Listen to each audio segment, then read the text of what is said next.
आज मी इन्स्टंट अनारसे बनवणार आहे। तांदूळ भिजवायची गरज नाही, झटपट हे अनारसे होतात। चला तर मग रेसिपीला सुरुवात करूया। तर इथे मी एका बाउलमध्ये 1 कप तांदळाचं पीठ घेतले आहे। तर आंबेमोहर तांदळाचं इथे मी पीठ वापरले आहे। आता यामध्ये 2 ते 3 टेबलस्पून गव्हाचं पीठ वापरायचं आहे। अर्धा चमचा वेलची पावडर। आता हे सर्व व्यवस्थितरित्या मिक्स करून घेऊयात। तर इथे हे पीठ मिक्स करून झालेलं आहे। आता आपण हे बाजूला ठेवूयात आणि गॅसवरती एका कढईमध्ये 1.5 कप पाणी उकळण्यासाठी ठेवूयात। तर इथे मी 1 कप पाणी घातलेले आहे। आता यामध्ये त्याच कपने अर्धा कप पाणी घालूयात। पाणी चांगलं असं उकळू लागलेलं आहे। तर आता यामध्ये आपण हे मिक्स केलेलं पीठ घालूयात। थोडं थोडं करून हलवत अशा प्रकारे आपल्याला हे पीठ या पाण्यामध्ये टाकून घ्यायचं आहे।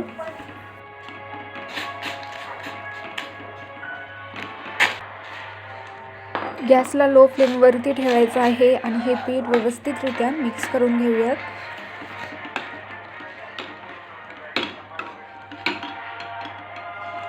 तर इथे हे पीठ चांगलं असं मिक्स करून झालेलं आहे। तर आता यामध्ये 2 टेबलस्पून तूप घालूयात। आता हे तूप यामध्ये व्यवस्थित असं मिक्स करून घेऊयात। आता या स्टेजला आपण गॅस बंद करूयात।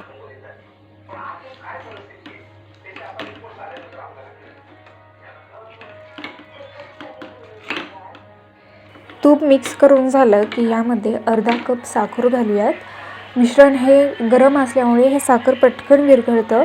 तर हे आपण यामध्ये मिक्स करून घेऊयात।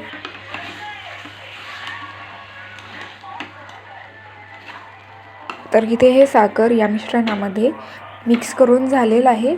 आता हे मिश्रण एका मोठ्या परातीमध्ये आपल्याला हे मिश्रण काढून घ्यायचं आहे।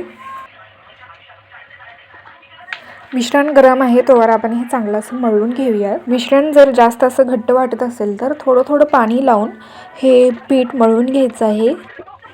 थोडंसं तेलाचा हात लावून आपण हे पीठ चांगलं असं मऊ मळून घेऊयात। अनारशाचं पीठ जास्त असं घट्टही नसावं, नाहीतर या अनारशांना चिरा पडतात आणि जास्त पातळ झालं तर ते तेलामध्ये विरघळतात। त्यामुळे आपल्याला हे असं थोडंसं मऊसूत असं आपल्याला हे पीठ मळून घ्यायचं आहे। पीठ मळून झालेलं आहे। तर आता आपण याचे अनारसे बनवून घेऊयात।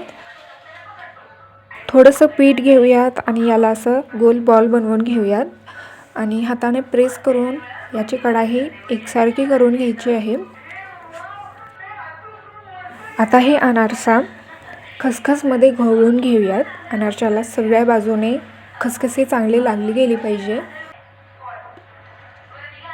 खसखस लावून झालेली आहे। हे आपण बाजूला एका प्लेटमध्ये ठेवूयात आणि याच प्रोसेसने आपण बाकीचेही अनारसे बनवून घेऊयात। तर इथे हे अनारसे अजून परत एकदा मी थापटून घेतलेले आहे। जास्त असे हे अनारसे जाड झाले तर मधून हे तळले जात नाही, कच्चं राहतं। त्यामुळे आपल्याला हे थोडंसं असं पातळच थापटून घ्यायचं आहे। आता हे अनारसे तळून घेऊयात। कढईमध्ये तेल गरम होण्यासाठी ठेवले आहे। थोडंसं पीठ आपण यामध्ये टाकूयात। तर पीठ तळून हे वरी आलेलं आहे। तर तेल हे कडकडीत असं गरम झालेलं आहे। मीडियम फ्लेमवरती मी हे तेल गरम करून घेतले आहे। आता यामध्ये आपण हे अनारसे सोडून घेऊयात तेलामध्ये आणि या अनारशांना 2 ते 3 मिनिटे मीडियम फ्लेमवरतीच पलटून तळून घ्यायचं आहे।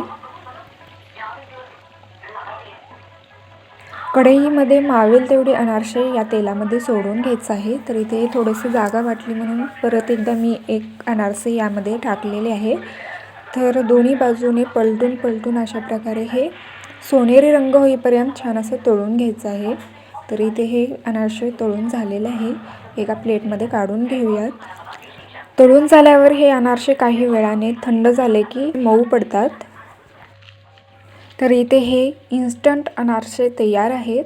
चला तर मग परत भेटूयात अशाच एका नवीन रेसिपीसोबत।